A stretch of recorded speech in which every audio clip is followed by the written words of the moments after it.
بسم اللہ الرحمن الرحیم۔ ڈیئر اسٹوڈنٹس، السلام علیکم۔ آج ہم شروع کرنے جا رہے ہیں چیپٹر نمبر 7، جس کا نام ہے بائیو انرجیٹکس۔ پچھلے چیپٹرز میں ہم انزائمز اور سیل کی ساخت کے حوالے سے پڑھ چکے ہیں، اور ایک زندہ سیل میں کیمیکل ریئیکشن مسلسل ہو رہے ہوتے ہیں۔ ہم نے یہ بھی پڑھا تھا کہ سیل ایک اوپن سسٹم کی طرح ہوتا ہے، جس کا مطلب یہ ہے کہ ہر وقت مختلف مادے سیل کے اندر اور باہر آ جا رہے ہوتے ہیں۔ سیل کے اندر مادے توڑے جاتے ہیں اور نئے مادے بنائے جاتے ہیں۔ سیل میں ہونے والے ان تمام افعال کو توانائی کی ضرورت ہوتی ہے۔ جانداروں میں توانائی یعنی انرجی دو اشکال میں پائی جاتی ہے۔ کائنیٹک انرجی کام کرنے میں اور براہ راست شامل ہوتی ہے، اور پوٹینشیل انرجی مستقبل کے استعمال کے لیے ذخیرہ ہوتی ہے۔ پوٹینشیل انرجی کیمیکل بانڈز میں ذخیرہ ہوتی ہے، اور ان بانڈز کے ٹوٹنے پر یہ کائنیٹک انرجی کی شکل میں خارج ہو جاتی ہے۔ اسٹوڈنٹس، جو خوراک ہم کھاتے ہیں وہ ہمیں توانائی دیتی ہے۔ توانائی یعنی کام کرنے کی صلاحیت۔ آخر اس خوراک میں یہ توانائی کیسے آتی ہے، اور وہ کس طرح سے ہمارے جسم کا حصہ بن جاتی ہے، اور اس کو ہم اپنی روزمرہ زندگی میں استعمال کرتے ہیں۔ جانداروں میں ہونے والے مختلف اعمال میں انرجی کا بہاؤ ہوتا ہے۔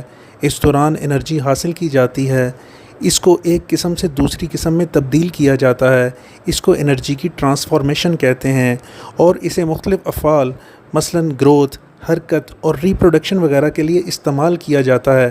زندگی کے تقریباً تمام افعال کے لیے آکسیڈیشن ریڈکشن یعنی ریڈاکس ریئیکشن انرجی کا بلاواسطہ ذریعہ ہوتا ہے۔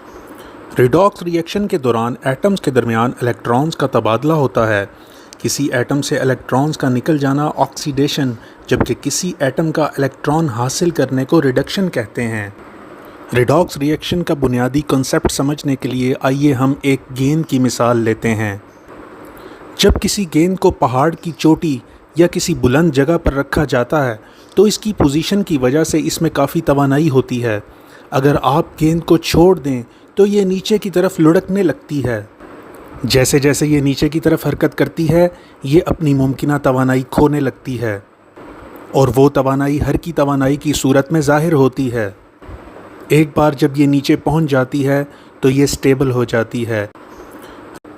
الیکٹران بھی بالکل اسی گیند کی طرح برتاؤ کرتا ہے۔ جب الیکٹران ہائی انرجی سٹیٹ میں ہوتا ہے تو اس کی کوشش ہوتی ہے کہ وہ لو انرجی سٹیٹ میں آئے اور اپنی انرجی لوز کر کر ایک سٹیبلٹی اختیار کر لے۔ ایسا کرنا الیکٹران کی خواہش نہیں، بلکہ سسٹم ہی ایسا ہے۔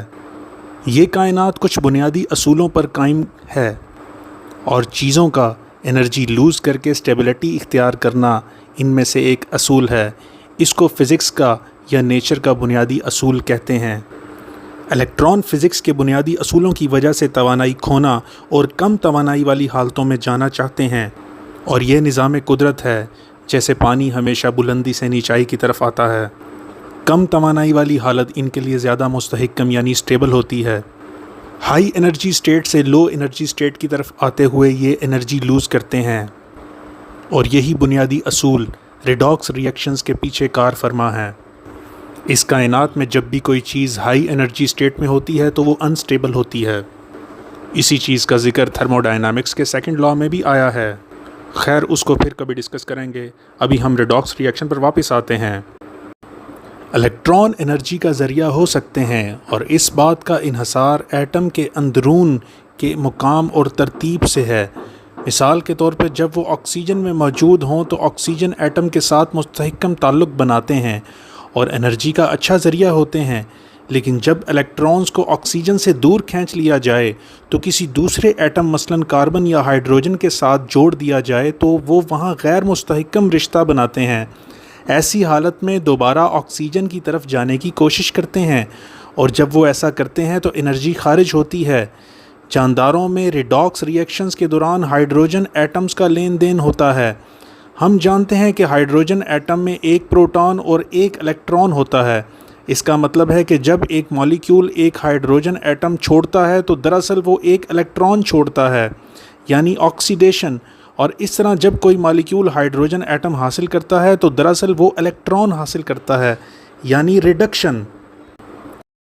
جیسا کہ اس ڈائیگرام میں آپ دیکھ سکتے ہیں کہ کس طرح سے کاربن ڈائی آکسائڈ کی ریڈکشن اور گلوکوز کی آکسیڈیشن سے پیدا ہونے والی انرجی ایڈینوسین ڈائی فاسفیٹ کو ایڈینوسین ٹرائی فاسفیٹ میں کنورٹ کر کے سٹور ہو جاتی ہے اور کام کرنے کے لیے اے ٹی پی میں ذخیرہ شدہ انرجی روزمرہ زندگی میں استعمال کی جاتی ہے، جیسا کہ مختلف کیمیکلز کی تیاری، سرگرمیاں قائم رکھنے کا عمل اور ایکٹیو ٹرانسپورٹ وغیرہ، اور باقی ماندہ انرجی حرارت کی صورت میں جسم سے خارج ہو جاتی ہے۔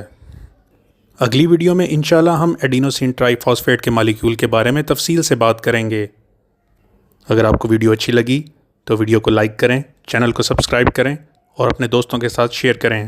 شکریہ۔